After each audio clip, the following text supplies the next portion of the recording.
it's so hard, but it's so simple. Just add a collision shape 3D to your player node as a child.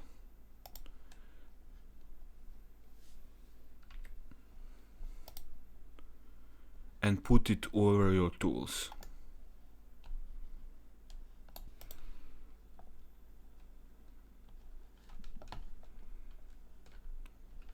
See, so easy.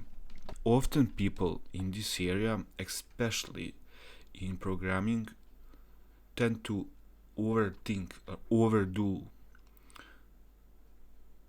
things, and if you make something and it works, do not repair it. This simple trick, it's everything my game need. I want to my sword and my weapon to clip through enemies, through sometimes through wall. I do not need shaders. I do not need subview ports. This is simple fix.